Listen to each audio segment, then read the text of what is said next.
Anybody who lives in an Ontario apartment building knows the feeling.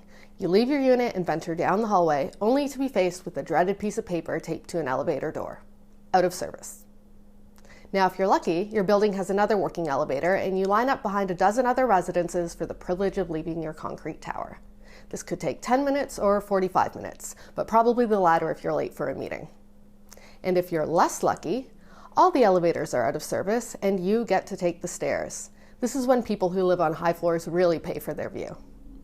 Worst case scenario, you have mobility or other medical issues and are now stuck in your unit until someone tells you otherwise.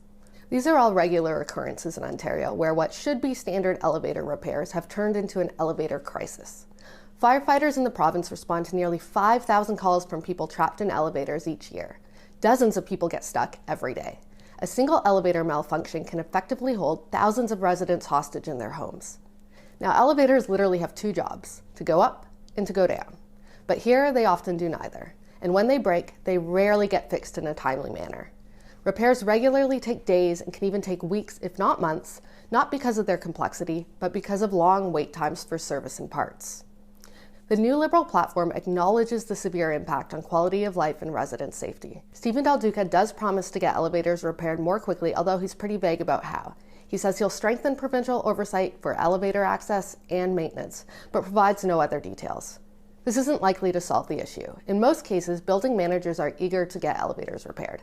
The problem is they can't because of the elevator monopoly. Like many industries in Canada, the elevator business is controlled by a small handful of companies. 4 to be exact. These multinationals engage in a race to the bottom for market share by charging low rates and overburdening elevator technicians.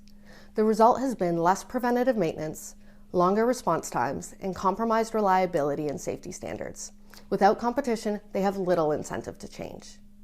In 2007, the EU fined these same companies a record $1.3 billion USD for acting as a cartel and price fixing. Any Ontario politician who's serious about fixing the elevator crisis needs to investigate and, if appropriate, address this oligopoly. Now, this could involve regulating them, but more ideally would incentivize real competition. The Liberals aren't alone in missing the mark on elevators. Premier Doug Ford failed to implement the Reliable Elevators Act, which received assent in the final days of Kathleen Wynne's government. It would have required elevator companies to complete repairs within a week in long-term care facilities and within 2 weeks in other residential buildings. It wasn't a perfect solution, but it would have been a start and placed the onus for timely repairs on the controlling interests. A province full of people constantly getting stuck in elevators or stuck in their high-rise homes is not a properly functioning one. It's long past time for an Ontario leader to finally fix the elevator crisis by standing up to the elevator oligopoly.